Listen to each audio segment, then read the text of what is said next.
Hello dear students, welcome back to business study class. Now we will move on to the next chapter. I already covered 4 chapters. Next one is 5th chapter, emerging modes of business anta. Andra ಬೇರೆ emerging modes ಅಂತ ಹೇಳಿದಾಗ ಬೇರೆ ರೀತಿಯಾಗಿ ಏನಪ್ಪಾ ಅಂತಂದ್ರೆ ಆ business ಅನ್ನ ಮಾಡುವಲ್ಲಿ ನಾವೇನಪ್ಪಾ ಅಂತಂದ್ರೆ ನಿರತರಾಗಬೇಕು. ಅದಕ್ಕೇನಪ್ಪಾ ಅಂತಂದ್ರೆ ಎಮರ್ಜಿಂಗ್ ಮೋಡ್ಸ್ ಆಫ್ ಬಿಸ್ನೆಸ್ ಅಂತ. It means whatever the business we carried on or carried out in the past, or we can also use the traditional method of doing business in the past. Now day by day how technological developments after globalization, it means LPG, we can also call it as liberalization, privatization and globalization. There are n number of different methods are introduced, and all the business organizations are also have an exposure. It means they can also enter into a new market in the new country, or new market with the old product, or in the old market with the new product also they can carry out their business activities. But now a small story is given before going to the introduction of emerging modes of a business. One small story ಹೇಳ್ತಾರೆ. ಏನಂತ ಹೇಳಿದ್ರೆ, ಇಬ್ರು friends ಇರ್ತಾರೆ, Rita ಮತ್ತೆ ರೇಖಾ ಅಂತಕ್ಕಂಥ. Story ಏನಂತಂದ್ರೆ, Rita ಹೇಳ್ತಾಳೆ ರೇಖಾ ಅವ್ರಿಗೆ ಏನಂತ, let us do some shopping ಅಂತ ಹೇಳ್ತಾಳೆ. ಸ್ವಲ್ಪ let us do some shopping ಅಂತಂದ್ರೆ, ಹೋಗೋಣ ಬಾ ಸ್ವಲ್ಪ ಶಾಪಿಂಗ್ ಮಾಡೋಣ ಅಂತಂದು ಹೇಳ್ತಾರೆ. ಯಾರು? ರೀಟಾ ಹೇಳ್ತಾಳೆ. ರೀಟಾ ಓಕಪ್ ರೇಖಾ ಅಂದ್ರೆ ಅವ್ರನ್ನ ಎಬ್ಬಿಸ್ತಾಳೆ. Her friend from the village, home village, who had come to Delhi from the vacation. ಅಂದ್ರೆ ಈ ಸೂಟಿ ಒಳಗಡೆ ನಾವು ವೆಕೇಶನ್ ಅಂತ ಹೇಳಿದಾಗ, Rekha is a friend of Rita. Rita said to Rekha, let us do some shopping ಅಂತ ಹೇಳ್ತಾರೆ. ಅವರು ತಮ್ಮ ಊರಿಂದ ಬಂದಿರತಕ್ಕಂಥ ಒಬ್ಬ ಫ್ರೆಂಡ್ ಆಗಿರ್ತಾರ, ವೆಕೇಶನ್ನಿಗೆ ಅವರು ದೆಹಲಿಗೆ ಬಂದಿರ್ತಾರೆ ಡ್ಯೂರಿಂಗ್ ದಿ ವೆಕೇಶನ್ಸ್. ಅವಾಗ ರೇಖಾ ಅವ್ರಿಗೆ ಹೇಳ್ತಾರೆ ಏನಪ್ಪಾ ಅಂತಂದ್ರೆ, ಆಟ್ ದಿಸ್ ಅವರ್, ಈ ಟೈಮ್ದೊಳಗ ಅಂತ ಹೇಳ್ತಾರೆ, at this hour well past in the midnight, well past in the midnight, ಈಗ ಈ ರಾತ್ರಿ ಹೊತ್ತಿನೊಳಗೆ ನಾವೇನು ಶಾಪಿಂಗ್ ಮಾಡೋಣ ಅಂತೇಳಿ ರೇಖಾ ಅವ್ರು ಏನ್ ಮಾಡ್ತಾರಪ್ಪ ಅಂತಂದ್ರೆ ರೀಟಾ ಅವ್ರಿಗೆ ಹೇಳ್ತಾರೆ. ಅವಾಗ ನೆಕ್ಸ್ಟ್ ಏನಪ್ಪಾ ಅಂತಂದ್ರೆ, ಸೇಡ್ ರೇಖಾ ರಬ್ಬಿಂಗ್ ಹರ್ ಐಸ್, ಅಂದ್ರೆ ಮುಕ್ಕೊಂಡಿರ್ತಾರ, ತನ್ನ ಕಣ್ಣನ್ನ ಈಗ ರಬ್ ಮಾಡ್ತಾ ಅಂದ್ರೆ ಕಣ್ಣು ಓಡಿಸ್ಕೊಂತೇನಪ್ಪ ಅಂತಂದ್ರೆ, ಈ ಹೊತ್ತಿನಾಗ ಅಂತ ಹೇಳ್ತಾರ, ಈ ಹೊತ್ತಿನಾಗ ಶಾಪಿಂಗ್ ಮಾಡೋಣ ನಾವು ಅಂತ ಹೇಳ್ತಾರ. ಅವಾಗ ನೆಕ್ಸ್ಟ್ ಹೇಳ್ತಾರೆ ಏನಂತ ಅಂತಂದ್ರೆ, who would be sitting with his shop, who would be sitting with his shop, shop, his shop open for you. ಯಾರು ನಿನಗೆ ಈ ಟೈಮ್ ಒಳಗೆ ಏನಪ್ಪಾ ಅಂತಂದ್ರೆ ತಮ್ಮ ಶಾಪ್ ಅನ್ನು ಓಪನ್ ಮಾಡ್ಕೊಂಡು ಕುಂತಿರ್ತಾರ, ಈ ಟೈಮ್ ಒಳಗ ಯಾರು ನಿನಗೆ ಏನಪ್ಪಾ ಅಂತಂದ್ರೆ ಅಂಗಡಿಯನ್ನು ಓಪನ್ ಮಾಡ್ಕೊಂಡು ಕುಂತಿರ್ತಾರ ಅಂತ ಹೇಳ್ತಾರ. ಅದಕ್ಕೆ ಹೇಳ್ತಾರೆ ಏನಪ್ಪಾ ಅಂತಂದ್ರೆ, who would be sitting in his shop open for you.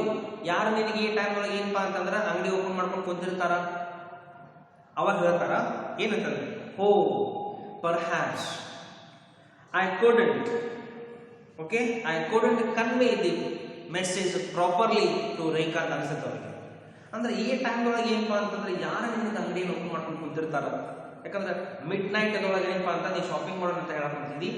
ಹಾಗಾಗಿ ಅವಾಗ ರೀಟಾ ಹೇಳ್ತಾರೆ, oh perhaps I couldn't convey the message properly to Rekha ಅಂತ ಹೇಳಿ, ನಾನು ಸರಿಯಾಗಿ ಅವರಿಗೆ ಹೇಳಿಲ್ಲ ಅಂತ ಅನಿಸ್ತದೆ. ಯಾರಿಗೆ?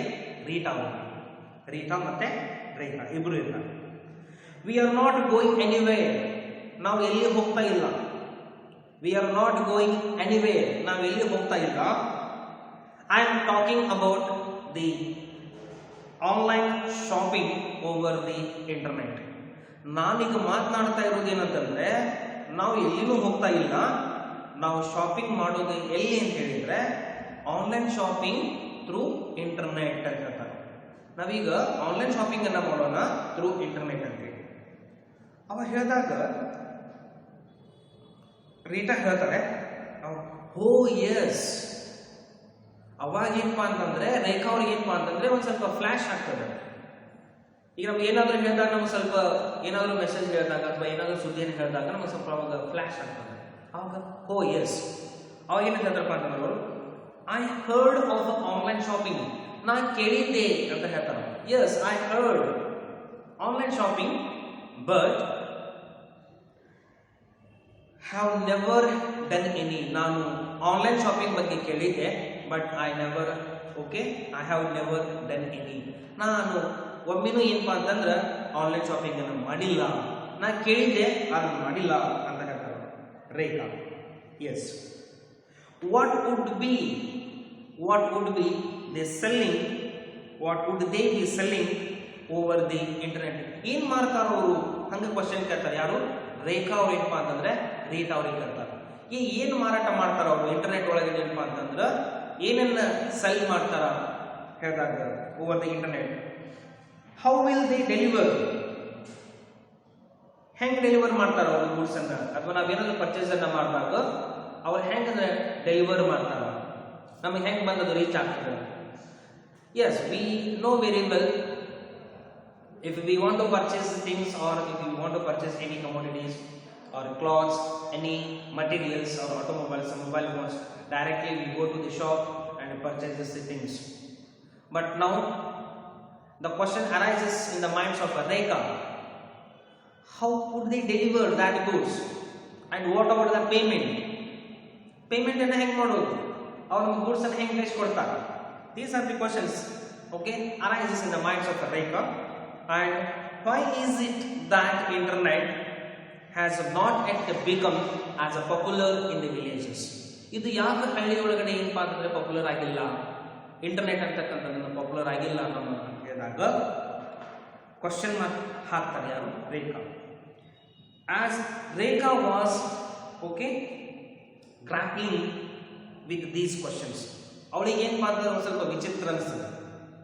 ಇವೆಲ್ಲ ಹೆಂಗ್ ಮಾಡ್ತಾರ ಅವರು? ಯಾಕಿದ ಹಳ್ಳಿ ಒಳಗಡೆ ಯಾಕೆ ಪಾಪ್ಯುಲರ್ ಇಲ್ಲ ಅಂದ್ರೆ ಆನ್ಲೈನ್ ಶಾಪಿಂಗ್ ಅಂತ ಹೇಳಿದಾಗ obviously through internet we are going to purchase the goods by placing an order in the websites of the private organisations which are linked with the online shopping. It means they are linked with the business. ಅಂದ್ರೆ Amazon ತಗೋರಿ, ಕ್ವಿಕ್ಕರ್ ತಗೊಳ್ರಿ, ಫ್ಲಿಪ್ಕಾರ್ಟ್ ತಗೊಳ್ರಿ, ಬೇರೆ ಬೇರೆ ಏನಪ್ಪಾ ಅಂತಂದ್ರೆ ಆ್ಯಪ್ಗಳ ಮುಖಾಂತರ. ಅಂದ್ರೆ these are the ways of have a connectivity with the seller and buyer.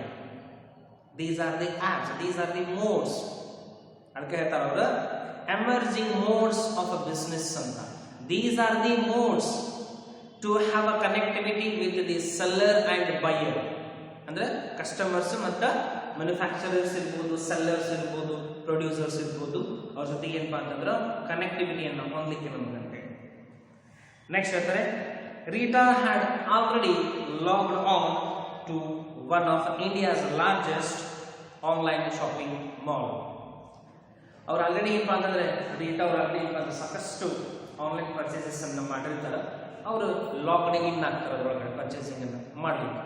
ನಿಮಗೆಲ್ಲ ಗೊತ್ತಿರ್ಬೋದು, ಅಮೆಜಾನ್ ಇರ್ಬೋದು, ಕ್ವಿಕ್ಕರ್ ಇರ್ಬೋದು, ಫ್ಲಿಪ್ಕಾರ್ಟ್ ಇರ್ಬೋದು, ಬೇರೆ ಬೇರೆ ಆ್ಯಪ್ಗಳು ಬಂದಿರ್ತವೆ. ಆ ಒಂದು ಆ್ಯಪ್ಗಳ ಮುಖಾಂತರ ಏನಪ್ಪಾ ಅಂತಂದ್ರೆ ನಾವು ಕನೆಕ್ಟಿವಿಟಿಯನ್ನು ಹೊಂದುತ್ತೀವಿ, ನೆಕ್ಸ್ಟ್ ಪರ್ಚೇಸಸ್ ಅನ್ನು ಮಾಡ್ತೀವಿ. Let us will move on to the introduction part of this chapter. The way introduction ಹೇಳ್ತಾರೆ ಇವರು. The way business business is done. The way business is done has undergone fundamental changes. Note, the way business is done has undergone fundamental changes. ಸಾಕಷ್ಟು ಏನು ಅಂತಂದ್ರೆ ಅದರದ್ದು ಬದಲಾವಣೆಗಳಾಗ್ತಾ ಇದ್ದಾವೆ ಅಂತ ಹೇಳ್ತಾರೆ. Changes during the last decades are so. ಅಂದ್ರೆ ನಾವು last decades ಅನ್ನು ನೋಡಿದಾಗ ಸಾಕಷ್ಟು ಫಂಡಮೆಂಟಲ್ ಚೇಂಜಸ್ಗಳು ಏನಪ್ಪಾ ಅಂತಂದ್ರೆ ಆಗಿದೆ.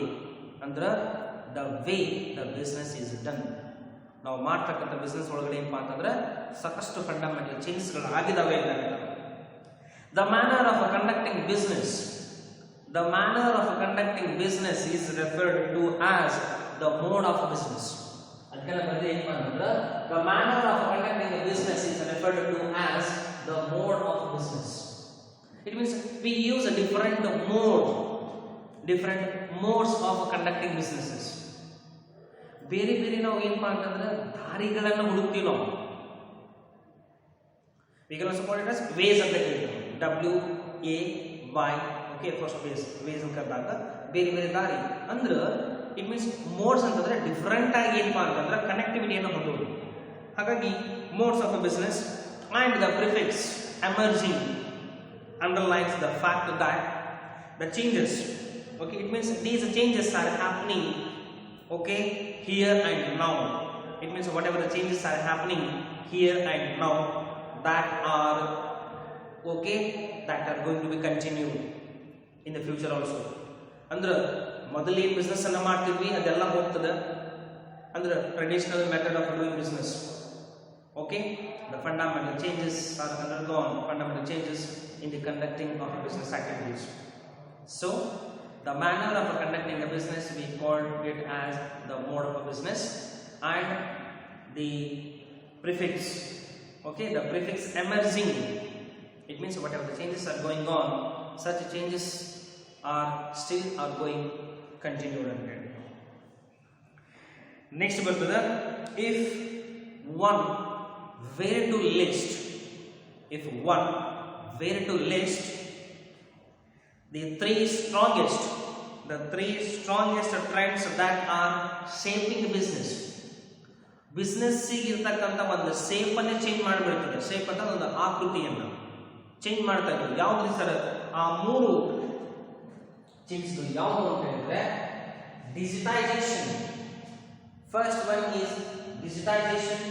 The second one is BPO, it means business process outsourcing, and the third one is internationalization and globalization.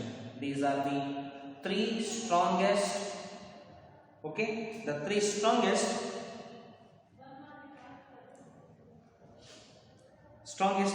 trends ಅಂತ ಕರೀತಾರೆ. These are the three strongest trends that are going to shaping the business. ಅಂದ್ರೆ ಆ ಒಂದು business ಒಂದು shape ಅನ್ನ ಏನಪ್ಪಾ ಅಂತಂದ್ರೆ change ಅನ್ನ ಮಾಡ್ತಕ್ಕಂತ ಹಾಗೆ ಒಳಗಡೆ ಹೊಂದಿದ್ದಾವಂತೆ. But in this chapter we are going to study only the trends which are shaping the business. It means digitization, and another one is business process outsourcing, but the internationalization and globalization will be studied in the 11th chapter in our syllabus. Okay, the next we will continue with the what is digitization, and next one is BPO, means a business process outsourcing. Before going to that concept, then what is digitization? Okay, introduction is still going on. So digitization is nothing but doing business activities, because business involved so many activities are comprising, ಅಂದ್ರೆ ಬೇರೆ ಬೇರೆ ತರಹದ ಎಲ್ಲಾ ಆಕ್ಟಿವಿಟಿಗಳನ್ನು ಏನು ಮಾಡ್ತೀವಿ ಅಂತ ನಾವು ಕಂಪ್ರೈಸಿಂಗ್ ಮಾಡಿ ಆ ಒಂದು ಬಿಸ್ನೆಸ್ ಒಳಗಡೆ ನಾವು ಇನ್ಕ್ಲೂಡ್ ಅನ್ನು ಮಾಡ್ಕೊಂಡಿರ್ತೀವಿ ನಾವು. It means to carry out those activities which are connected with the business electronically. It means we comes under this digitization is nothing but e-business. ಏನಿದು e-business ಅಂತ ಕರೀತೀವಿ. Yes, it means whatever the transactions or whatever the activities which are related to the conduct of a business, such activities are conducted through electronically. So we call it as electronic way of doing business ಅಂತ. ಅಂದ್ರೆ ನಾವೀಗ almost ಎಲ್ಲ ನೋಡ್ತಿರ್ತೀವಿ ನಾವು ಏನಪ್ಪಾ ಅಂತಂದ್ರೆ ನಾವು through internet ಅನ್ನು ಬಳಕೆ ಮಾಡ್ಕೊಂಡು ಏನು ಮಾಡ್ತೀವಪ್ಪ ಅಂತಂದ್ರೆ ಪರ್ಚೇಸಿಂಗ್ ಅನ್ನು ಮಾಡ್ತೀವಿ. We also make a payment to the seller, we also make a payment to others also. We can also deposit our money and we can also withdraw our money from the banks. ಹಾಗಾಗಿ ಏನಪ್ಪಾ ಅಂತಂದ್ರೆ next ಅಂತ ಬಂದಾಗ ಈ concept ನಾವು ಮತ್ತೆ ನಾವು study ಮಾಡ್ತಾ ಹೋಗ್ತೀವಿ.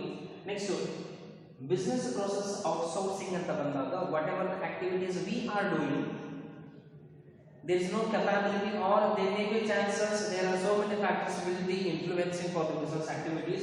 There may be chances the business organizations does not have so much of an infrastructure to build their own buildings at other places where they want to sell their products. ಅಂದ್ರೆ ಕೆಲವು ಸರಿ ಏನಾಗ್ಬಿಡುತ್ತಂದ್ರೆ ಬೇರೆ ಬೇರೆ ಸ್ಥಳಗಳು ಏನಪ್ಪಾ ಅಂತಂದ್ರೆ ನಾವು ನಮ್ಮ ಬಿಲ್ಡಿಂಗ್ ಅನ್ನು ಸ್ವಂತ ಬಿಲ್ಡಿಂಗ್ ಅನ್ನು ಹಾಕಿ ಬಿಸ್ನೆಸ್ ಅಂತ ಮಾಡ್ಲಿಕ್ಕೆ ಆಗೋದಿಲ್ಲ ನಮಗೆ. ಅವಾಗ ಏನ್ ಮಾಡ್ತಾರಪ್ಪ ಅಂತಂದ್ರೆ business process outsourcing is nothing but whatever the activities we are performing to sell our products, that activities will be handed over to other business organizations which are interested in that. Take an example of McDonald's irbodu, KFC irbodu, Walmart irbodu, Big Bazaar irbodu, okay, Reliance More irbodu. It means they give some franchisee or the license or the lease will be given for other interested people, those who are interested in carrying out such businesses. ಅದೆಲ್ಲ ನಾವು ನಡೆಸ್ತಾ ಹೋಗ್ತೀವಿ. Next ಏನಪ್ಪಾ ಅಂತಂದ್ರೆ these two trends are responsible for these two new modes of a business would be in order. ಹೆಂಗತ್ರ next ಅವರು the newer modes of a business is not considered as a new business. Hangandre nodri, newer modes of a business is not a new business. ಹೊಸ business ಅನ್ನೇನು ಮಾಡ್ತಾ ಇಲ್ಲ ಅವರು. It means next ಹೇಳ್ಬಿಡ್ತಾರೆ ಅವರು, these rather simply the way of doing business has changed. ಮೊದಲೆಲ್ಲ ಹೆಂಗಿತ್ತಪ್ಪ ಅಂತಂದ್ರೆ ಅದೇ ಒಂದು ಏನಪ್ಪಾ ಅಂತಂದ್ರೆ ಬಿಸ್ನೆಸ್ ಮಾಡಲ್ ಏನಪ್ಪಾ ಅಂತಂದ್ರೆ ಓನ್ಲಿ ಹೆಂಗಿತ್ತಪ್ಪ ಅಂತಂದ್ರೆ ಡೈರೆಕ್ಟ್ ಕಾಂಟ್ಯಾಕ್ಟ್ ಇರ್ತಾವ, ಕಸ್ಟಮರ್ ಸ್ವತಃ ಬರ್ತಿದ್ರು, ಸೆಲ್ ಅನ್ನ ಮಾಡ್ತಿದ್ರು. ಆಗ ನೆಕ್ಸ್ಟ್ ಏನಾಗ್ಬಿಡ್ತಪ್ಪ ಅಂತಂದ್ರೆ the newer modes of business are not a new business. ಅದಕ್ಕೆ ಹೇಳ್ಬಿಡ್ತಾರೆ ಅವರು, these are rather simply the new ways of doing business. ಅಂದ್ರೆ ಹೊಸ ಒಂದು ದಾರಿಯನ್ನು ಹುಡುಕಿಕೊಂಡು ನಾವು ಬಿಸ್ನೆಸ್ ಅನ್ನ ಮಾಡೋದಕ್ಕೆ newer modes of business activities ಅಂತ ಹೇಳ್ತೀವಿ ನಾವು.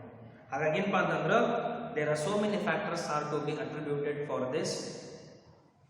ಹಾಗಾಗಿ ಏನಪ್ಪಾ ಅಂತಂದ್ರೆ I think you are aware of that the business activity ಅಂತ ಬಂದಾಗ business activity is aimed at creating utilities. ಅಂದ್ರೆ ಇವತ್ತು ಒಂದು ಪ್ರಾಡಕ್ಟ್ ಅನ್ನು ಮ್ಯಾನುಫ್ಯಾಕ್ಚರಿಂಗ್ ಮಾಡ್ತಾ ಇದ್ದಾರಪ್ಪ ಅಂತಂದ್ರೆ that product has some utilities or there may be chances of creating value to those goods and services which are needed or which are required for the household or industries may purchase that goods to meet their needs and wants. ಅಂದ್ರೆ ತಮ್ಮ ಅವಶ್ಯಕತೆಗಳನ್ನ ಪೂರೈಸಿಕೊಳ್ಳುವ ಸಲುವಾಗಿ ಏನು ಮಾಡ್ತಾರಪ್ಪ ಅಂತಂದ್ರೆ ಆ ಒಂದು product ಅನ್ನು ಅವರು ಖರೀದಿ ಮಾಡ್ತಾ ಹೋಗ್ತಾರೆ. ಬಿಸ್ನೆಸ್ ಅಂತ ಹೆಂಗ್ರಿ, ಕ್ರಿಯೇಟಿಂಗ್ ಯುಟಿಲಿಟೀಸ್. ಇವತ್ತೊಂದು ಪೆನ್ ಮ್ಯಾನುಫ್ಯಾಕ್ಚರಿಂಗ್ ಮಾಡಕತ್ತಾರಪ್ಪ ಅಂತಂದ್ರೆ it has its own utilities. ಅಂದ್ರೆ ಇದಕ್ಕೆ ಯೂಸ್ ಮಾಡ್ತೀವಿ, ಬರೀಲಿಕ್ಕೆ ಯೂಸ್ ಮಾಡ್ತೀವಲ್ಲ ಹಂಗೆ. Are creating a value to the goods and services which are required for other industries.